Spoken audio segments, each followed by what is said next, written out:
안녕하십니까. 외교관TV입니다. 우리 외교관TV는 외교관 눈으로 본 세계의 이모저모, 주요 외교 이슈에 대해서 전직 외교관들을 모시고 말씀을 나누는 프로그램을 기획하고 있습니다.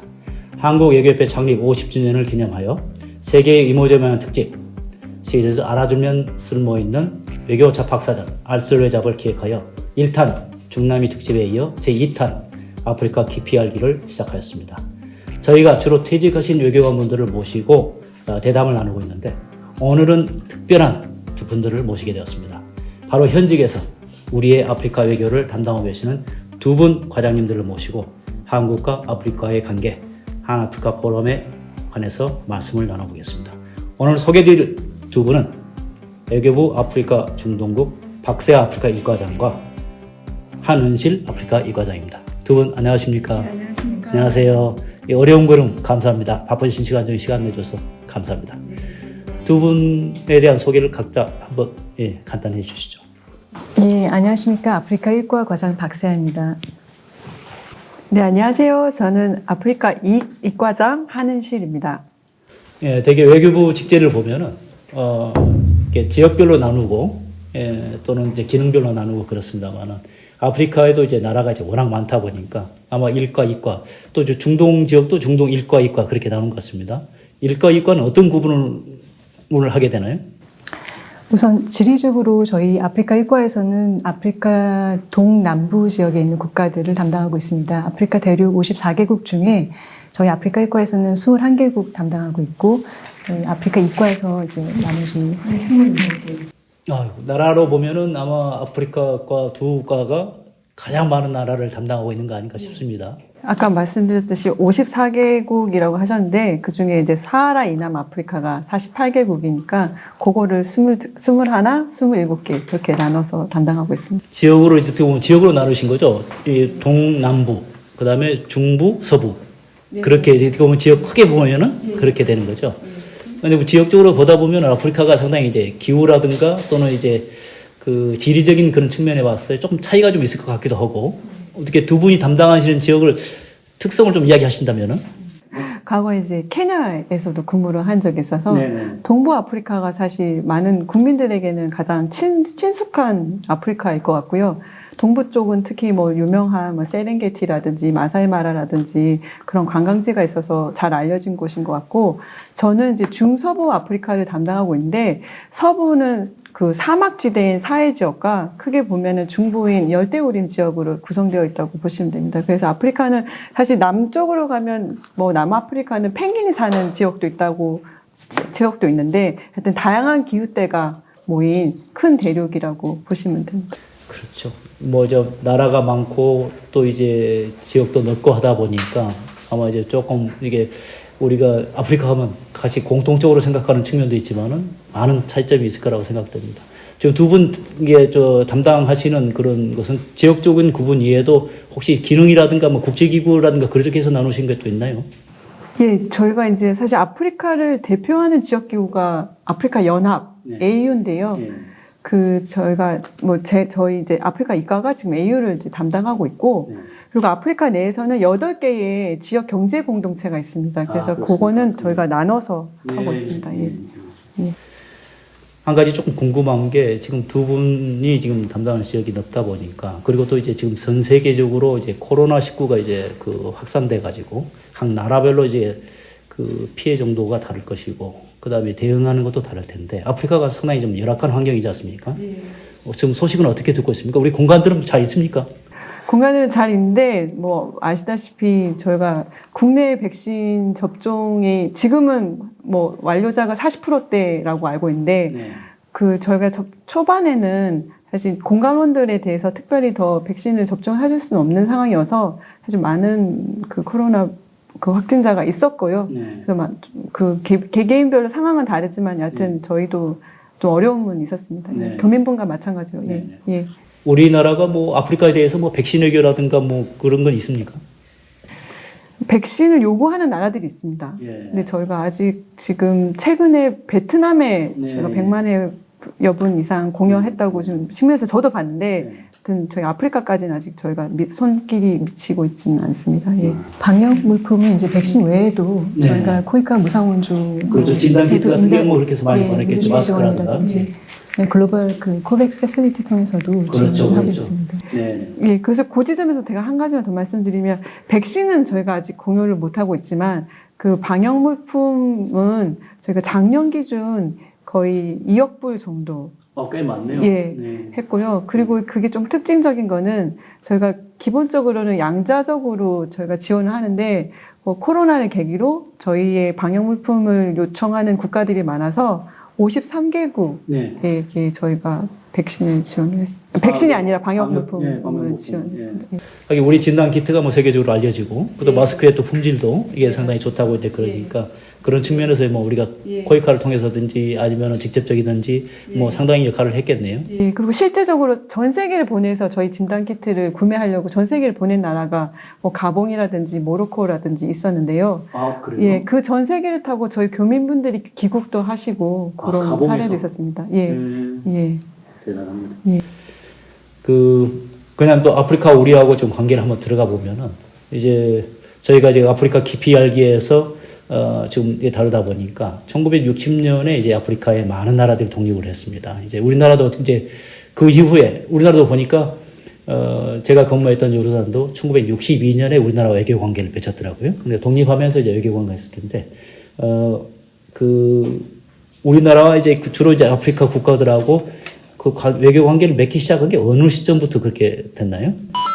그게 바로 61년도 7월 23일 코스트디부아르와의 수교를 기점으로 저희가 아프리카 외교를 시작했고요. 그래서 올해가 60주년, 많은 국가랑 60주년입니다. 그래서 60주년을 맞는 나라가 코트디부아르, 니제르, 차드, 그리고 카메룬 다 이가가 맞는 나라인데요.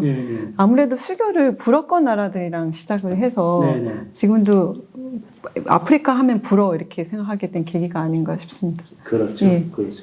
저 우리의 그 아프리카 외교가 대선 말씀하시다시피 이제 뭐 과거에는 그 91년 남북한 유엔 동시 가입 이후에 이제 남북한 간 국격 차이로 사실상 제3국에서의 대결 외교 의미가 약화되면서 한동안 대내외적으로 중요성이 조금 부각받지 못한 측면이 있는데 국제적으로 아프리카는 이제 외교적, 경제적으로 중요성이 계속해서 커지고 있고, 그리고 우리의 국가 위상 변화로 그 우리의 외교가 다변화되고, 그리고 국제사회에서 우리에 대한 기대도 높아지면서 우리가 다시 주목을 해야 되는 지역입니다. 실제로 유엔에서도 유엔 안보리 등에서 논의되는 이슈들 중에 많은 부분이 아프리카와 관련된 사안이기 때문에 외교부에서도 지금 현재 국가가 과거에는 한 과였지만 국가로 나눠서 이렇게 업무를 확대해 나가고 있습니다. 그렇죠. 예전에는 뭐 그 아프리카 외교하면은 우리가 뭐 북한하고의 그 치열한 외교 전쟁을 이렇게 펼친 그런 측면에서만 우리가 지금 이게 보고 있었는데 이제는 이제 시각도 달리 해가지고 또 우리 높아진 국격 우리 위상에 맞춰가지고 또 아프리카 쪽에서도 우리한테 그 상당히 요구하는 게 많겠죠. 기대하는 거라든가 거기에 맞추려면 우리도 뭐 능력이 뭐 다 될지 모르겠지만. 근데 그 최근에 사실 모가디슈라는 영화가 개봉이 됐고 그걸 보면 얼마나 그 한 표 한 표가 귀했는지를 실감할 수 있는데요. 그 아프리카의 54개국이 갖고 있는 한 표는 여전히 유효하다고 생각됩니다. 저희가 지난 뭐 WTO 사무총장을 들어갈 때도 아프리카 표를 받기 위해서 굉장히 고군분투를 했었던 적이 있었고요. 여하튼 표의 힘은 여전하고 말씀드린 부각하고 싶은 거는 그 아프리카가 빈곤 뭐 이렇게 저희가 개발 원조 대상이라고 많이들 이제 생각을 하시고 사실 그런 면도 있지만 개발 원조를 넘어서 가장 인구 증가율이 높고 중산층이 가장 급증하고 있는 지역인 만큼 앞으로 경제 협력의 기회가 많지 않을까. 그래서 그 기회를 저희도 준비해 나가야 되지 않을까 그렇게 생각합니다. 그렇죠. 이게 이제 인구 구조를 보더라도 아프리카의 대부분 나라들이 젊은 인구가 많더라고요. 그러다 보면은 이제 젊은 층의 이제 어떻게 보면은 그 정치적인 참여라든가 또는 경제적인 그 분야에서의 진출이 이 커지면 커질수록 또 우리가 같이 또 나눠야 될 부분들이 더 많지 않을까 그렇게 생각이 됩니다. 그 우리 공간들이 많이 늘었죠. 아프리카의 그 우리 주자는 이게 한때는 우리 공간들이 이제 처음에 이제 하다 보면 중점 공간, 뭐 또 이게 또 뭐 역전 공간에서 이 공간, 큰 공간 위주로 해가지고 개편한다는 그런 것도 있었고, 그 다음에 이제 또 한때는 우리 그 아까 말했던 그 유엔에 이제 그 지표를 넣기 위해서 이게 막 공간을 그냥 여기저기 막 늘렸다가 또 줄였다가, 그런데 지금은 어느 정도 되나요? 그 두 분 담당하시는 과외 지역에 보면은 일과에서는 지금 우리 공간이 나가 있는 데가 지금 몇 군데나? 10개 있습니다. 10개 있습니다. 아, 그럼 이과에서는? 저희가 합쳐서는 지금 20개 공간이라고 얘기하는데 네. 2개 분간을 포함한 숫자고요. 라고스 분간이랑 적도기니 분간 포함. 적도기니는 한 나라의 나라여서 네. 맞습니다. 라고스는 이제 나이지리아, 예. 그래서 요 19개 국가의 네. 공간이 나가 있습니다. 아, 예. 그렇네. 아까 이제 말씀하셨죠. 코이카 말씀하셨지만은 우리가 저 아프리카 쪽에 하는 공적 개발 원조도 많이 늘었죠. 예, 저희가 사실 이제 아프리카의 개발 원조를 얘기하면 네. 2006년이 기점이라고 보시면 되는데 네. 대사님께서도 예전에 청와대 의전실 계실 그렇죠. 그때 2006년이 우리가 예. 제1차 한 아프리카 포럼을 시작한 예, 그 해죠. 예. 그 아프리카 개발을 위한 한국의 이니셔티브를 발표를 하셨어요. 네. 그래서 그때 저희의 원조 수준이 5천만 불대였는데요. 네. 2019년도 기점으로 5억 불로 10배 이상 10배 늘었습니다. 이상. 예. 그래서 원조는 정말 많이 10배면 엄청나게 이제 늘었는데요. 이제 반면 중요한 거는 교역인데 네. 교역은 여전합니다. 150만 불 수준입니다. 왜 늘지 않을까요? 150억 불 수준입니다. 네? 왜 늘지 150억. 않을까요? 예, 오히려 교역은 2011년도에 200억 불 넘었다가 다시 지금 170억 불 이렇게 하는데 여하튼 기업들이 보시기에는 네. 뭐 잠재력은 있지만 리스크가 여전히 많고 그거를 위한 뭐 환경도 네. 많이 뭐랄까 어떻게 보면 정체되어 있지 않은가 그렇죠, 생각합니다. 그렇죠. 예. 시스템의 문제인데 예. 시스템이 아직은 정착이 안 됐다 하는 그런 판단이 있을 수도 있겠네요. 아까 이제 그 노무현 대통령의 2006년도 아프리카 순방 그 말씀을 하셨습니다만은 그 후로 우리 정상이나 총리 뭐 이게 고위급이 아프리카를 쭉 방문한 그런 적 있나요? 그래서 이제 노무현 대통령을 기점으로 네. 그 이후에 사실 다 방문을 하셨는데 네. 요번 문재인 대통령께서는 여하튼 코로나 상황 코로나 등등으로 상황이 인해서 네. 아직까지는 아프리카를 네. 방문을 하지 못하셨고요. 네. 저희 실무자로서는 네. 대통령님께서 방문을 하실 기회가 있으면 참 좋겠다라는 네. 생각은 아직 희망은 가지고 있습니다. 그러면은 상당히 큰 도움이 되겠죠. 예. 근데 아프리카 이제 국가들이 하도 많다 보니까 예. 어디를 어떻게 해야 될지 뭐 예. 그런 면에서도 이제 상당히 고민이 될 거고. 지금 아프리카 국가들도 이제 그 나라 각자에게 하는 것도 있지만은 이게 우리가 이제 그 아프리카를 상대할 때 아프리카 연합이라든가 하는 그렇게 그 이 연합체로서 이게 같이 상대하는 경우가 있죠. 네. 아프리카 연합은 어떤 소개 한번 해주신다면은.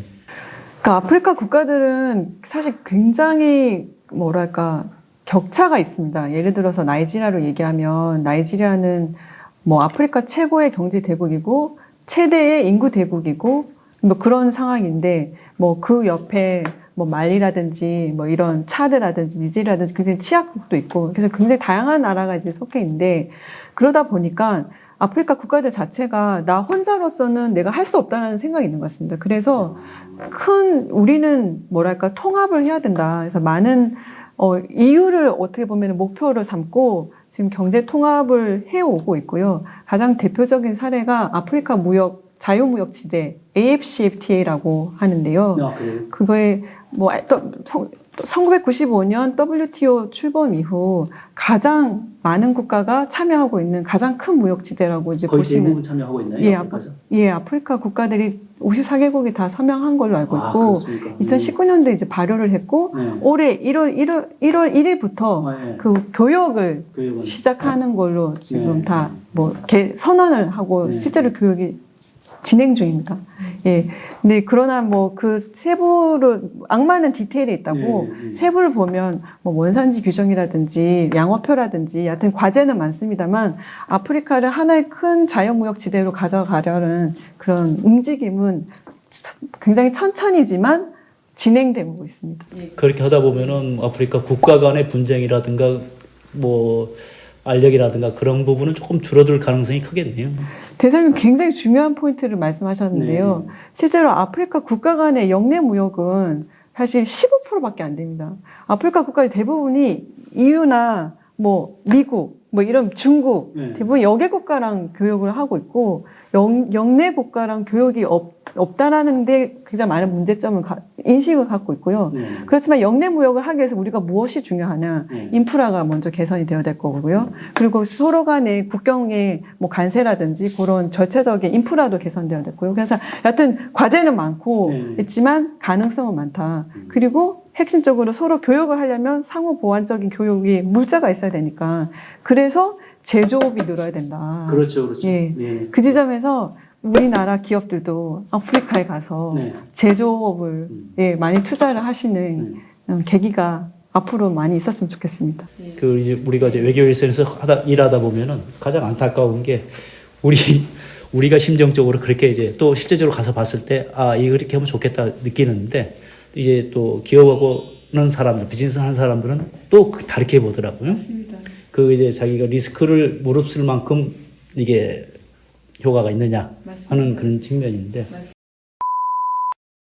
한국과 아프리카의 관계에 있어서 어떻게 보면 중구형한 것이 그 한 아프리카 포럼인데요. 지난 2월 제3차 한 아프리카 정책 협의회에서 이제 제5차 포럼을 개최하기로 합의는 했습니다. 물론 이제 그 구체적으로 뭐 시기까지 그때는 나오지는 않았습니다만은 앞으로 이제 추진하는 그 계획은 어떻게 어느 정도 진 적이 있습니까? 네, 한 아프리카 포럼은 사실 저희가 그 AU와 함께 공동 개최하는 거라서 그 아프리카 입과하고 아프리카 입과 같이 지금 담당하고 있습니다. 그래서 아프리카 그 한 아프리카 포럼은 사실 1차 포럼이 2006년도에 개최된 이래 이제 2차 2009년도, 2012년에 3차, 2016년에 4차 있었고 5차 포럼을 올해 12월에 추진하는 걸로 지금 AU 측하고 협의 중입니다. 이제 되게 보면은 그 포럼 하게 되면 물론 이제 뭐 양자 간의 이제 협력 관계를 논의하는 게 주로겠지만은 할 때마다 하나 뭐 서울 선언도 하고 아디스아바바 선언도 하고 하지 않습니까? 그러면 어떻게 보면 좀 메인 토픽 이렇게 주제가 이제 뭐 어리지지 않겠습니까? 이번에는 뭐 어떤 주제를 이제 만약 하신다면은 그래서 저희는 아무래도 지금 코로나 상황이어서 뭐 포스트 코로나 시대에 준비한다는 차원에서 포스트 코로나 시대에 한 아프리카 파트너십이라는 제목 어떤 띠은 저희가 만들어 나와 있는 상태고요. 그리고 그 경제 협력, 크게는 경제 협력, 개발 협력, 그리고 보건에 조금 포커스를 맞추고 있고 평화 안보 그런 네 꼭지로 생각하고 있습니다. 예. 예전에 2006년도에 제가 이제 청와대 의전비서실에 근무할 때 그 당시에 이제 한 아프리카 포럼 장소를 하면서 1차 회의를 했는데 2차 포럼을 했는데 아프리카에서 그래도 상당히 이제 그 대통령이나 부총리, 부통령 이렇게 왔었습니다. 그래서 청와대에서 대통령하고 회담도 하고 연회도 하고 하는 기억이 납니다.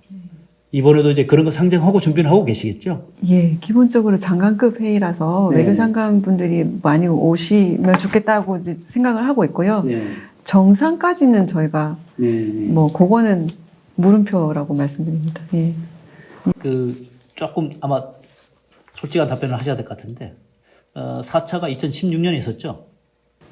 4차가 2016년 맞습니다. 예. 2006년에 1차가 있었고 6년에 1차입니다. 예, 1차니까. 예. 그러다 보면 상당히 좀 뜸하게 이게 개최되는 느낌이 있는데 뭐 2016년도 이후로 5차 지금까지는 어떻게 보면 코로나라는 그런 이제 우리가 예기치 못한 그런 변수가 있어가지고 그렇지만은 그동안에 조금 뜸하게 된 그건 뭐 서로 그냥 협의가 잘 안 돼서 그런 걸까요? 저희가 이제 AU랑 기본적으로 공동 주최를 하다 보니까 그 AU 입장에서는 또 한국도 하나의 파트너고 뭐 그 AU가 정상 차원의 그 회의를 하고 있는 곳이 EU도 있고 인도도 있고 터키도 있고 일본도 있고 중국도 있고 이렇게 그렇죠. 그런 상황 인도도 있고 그래서 그런 상황이어서 이렇게 자주 하는 거를 또 서로가 좀 그런 상황이 있고요. 지금 개체 주기는 3, 4년 그리고 요번은 이제 5년 이렇게 해서 약간 좀 뭐 어떻게 보면은 불규칙하다고 보실 수는 있지만 여하튼 개체가 된다는 거에 좀 방점을 주고 보시면 좋겠습니다. 예. 그게 중요하죠. 예, 예. 그리고 한 가지만 더 말씀드리면 방금 아까 말씀드린 그 나라들은 다 정상 레벨의 어떻게 보면 정상 회의를 가지고 있고 그 밑에 이제 강요 회의가 있는데 저희는 아직 강요급이어서 하여튼 저희 실무자가 희망하기로는 한국도 아프리카와 이런 뭐 정상급 레벨의 회의를 곧 할 수 있으면 참 좋겠고 곧 할 수 있지 않을까 그런 그렇죠. 생각합니다. 예. 중국하고 또 일본도 이 아프리카의 국가들하고 뭐 이렇게 협의체를 이제 가지고 있다고 말씀하셨는데 그쪽 또 어떻게 보면 요즘 좀 힘들겠죠? 대면 회의. 예, 예. 네, 대면 회의는 예, 여러 가지 도전 과제가 많은 것 같습니다. 예. 아프리카 우리 협력 관계에 있어서 이제 그 AU와 이제 우리가 주로 이제 그 참고가 되고 있는데 그 동남아시아 연합과 우리가 보면은 파트너십 해가지고 그 협력 기금을 준비를 하고 그러거든요. 우리가 어느 정도 기금을 지금 공유를 하고 있나요? 저희 과에서 사실 운영하고 있는 한아프리카 협력기금은 2013년부터 저희가 시작했고 당초에는 50만 불 수준이었다가 지금은 한 180만 불 그런 수준으로 지금 증액되어 있는 상황이고요. 그 유엔가에서도 평화기금에 뭐 지원을 하고 있는 게 있고 아까 대표적인 사업 문의 이제 하셨는데 대표적인 사업으로는 말리에 제가 레벨 2 이동병원을 지원한 사례가 있습니다. 레벨 2 이동병원이면 병원 이동병원 컨테이너에 간단한 이제 수술 장비 갖다 놓고 한 10병상 되는 규모로 알고 있습니다. 뭐 그런 나라에서는 이게 한 지역에 고정된보다는 이게 떨어져 있는 사람들까지 치료할 수 있는 그런 이동식 병원이 더 훨씬 더 효과적이겠죠. 굉장히 현지에서 반응이 좋은 걸로 알고 있습니다. 예.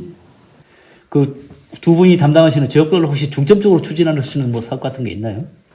그 사업이라고 하시면은 뭐 ODA나 ODA라든가 또는 우리가 이제 이 나라 이 지역에 대해서는 어느 면에 좀 추진하겠다, 뭐 중점적으로 하겠다, 뭐 그런 게 대부분 교육이나 보건 그렇죠? 직업 훈련. 아프리카 국가들 대부분이 그런 걸로 알고 있는데 ODA 같은 경우는 개발협력국에서 사실 또 전담을 하고 있는데 제가 파악하기로는 아프리카 국가들 대부분 공통적으로 교육, 보건 중심으로 많이 하는 것 같습니다. 그 한 아프리카 협력이라는 그 차원이란으로 우리가 그 한 아프리카 재단을 설립한 걸로 알고 있습니다. 그거 주로 이제 뭐 한 아프리카 재단이 가지고 있는 그런 의미라든가 또 하는 일은 뭐나요? 그래서 대사님 그 한아프리카 재단 중요한 그 지점을 또 짚어주셨는데요. 그 사실 전 세계 외교부를 봐도 어떤 특정 지역에 특화된 재단은 없습니다. 그래서 외교부가 저희 대한민국 외교부가 아프리카 지역에 특화된 재단을 만들었다는 것 자체가 굉장히 큰 의미인 것 같고요. 그래서 그 의미를 보면 여하튼 저희가 지금 정부 전체로서는 아세안 뭐 신남방 지역 그리고 북방 외교에 중점을 두고 있지만 결국은 이 신남방 외교의 종착이 아프리카가 되지 않을까. 그래서 그런 저희가 먼 미래를 준비하는 차원으로 좀 봐주시면 좋을 것 같습니다. 예. 역시 우리 이 외교부의 이제 그 미래가 여기서 나온 것 같습니다. 이렇게 저 먼 미래까지 보시면서 이 외교를 이제 일선에서 띄고 있는 아주 자랑스럽고 기대가 됩니다. 그 재단이 하고 있는 주요한 역할이 뭡니까? 지금 우리 서울 내에서 아프리카에 대한 그 인식을 높이거나 뭐 협력 사업을 뭐 발굴해 낸다든가 또 우리 기업들의 뭐 아프리카 진출을 지원하고 그런 거에 죽나요? 예, 그래서 재단은 사실 어떻게 보면은 뭐 많은 일을 하고 있지만 가장 큰 우선순위는 대부분 국민들이 갖고 있는 아프리카에 대한 인식을 좀 바꾸는 일을 하려고 하고요. 그 인식이라는 게 사실 지금도 제가 뭐 어떤 NGO를 특정하지 않겠지만 지금도 TV를 보면 특정 NGO들은 여전히 아프리카의 거의 기아에 직면한 아이들이 거의 죽어가는 모습을 촬영을 하면서 먼저 그래서 구호를 해줄 것을 요청을 이제 하는데 그거를 많은 국민들이 보다 보니까 여전히 아프리카가 저 수준이구나라고 생각을 하시는 것 같아요. 그런데 사실 돌아보면 고층 빌딩도 얼마나 많고 케냐도 나이로비도 금융 중심지고 여하튼 그런 변화하는 모습들을 좀 많이 보시지 못하지 않는가라는 생각이 있고요. 그런 차원에서 한아프리카 재단은 여튼 좀 이런 경제라든지 어떤 기존의 인식을 좀 바꾸려는 일들을 많이 하고 있습니다. 그래서 가장 특징적인 사업 중에 하나가 저희가 아프리카에 저희 그 스타트업들 창업 아이디어 대회라고, 그래서 스타트업들을 아프리카에서 좀 창업하는 기회를 주기 위해서 교육이라든지 뭐 그런 아이디어 경진 대회를 하고 있고요. 그리고 아프리카 아까 AU도 말씀하셨는데 AU에 저희가 모의 UN 총회라고, 아마 국제기구 진출에 관심 있는 분들은 이미 다 아시겠는데 저희가 AU도 그런 모의 AU 총회를 연습하는 그런 기회도 가지고 있습니다. 그래서 많은 호응이 좋고요. 그래서 아프리카 재단 많은 관심 부탁드립니다. 아, 대단합니다. 이게 어떻게 보면 중요하고 그게 바로 이제 좋은 포인트 아닌가 싶습니다. 우리가 지금 TV에서 보면은 기금 이 자발적인 기부를 받기 위해서 그러는 짓인지 모르지만은 너무 그런 모습을 어떻게 보면은 좀 부정적인 모습들을 많이 보여주고 그러는데 CNN에 보면은 그 아프리칸 보이시스라든가 또는 이제 그 아프리카 이렇게 창업 스타트업 하는 그런 모습이라든가 새로운 디자인의 모습, 젊은 사람들이 약동하는 젊은 사람들의 모습을 보여주는 경우가 많거든요. 근데 우리 TV는 뭐 그런 부분이 없고. 너무 편향되어 예, 그렇죠. 그러면서 그것을 하나의 고정관념으로 심어버리지 않나 하는 그런 것을 이제 느끼게 됩니다. 또 아니면은 뭐 동물의 왕국 같은 그런 걸 한다든가.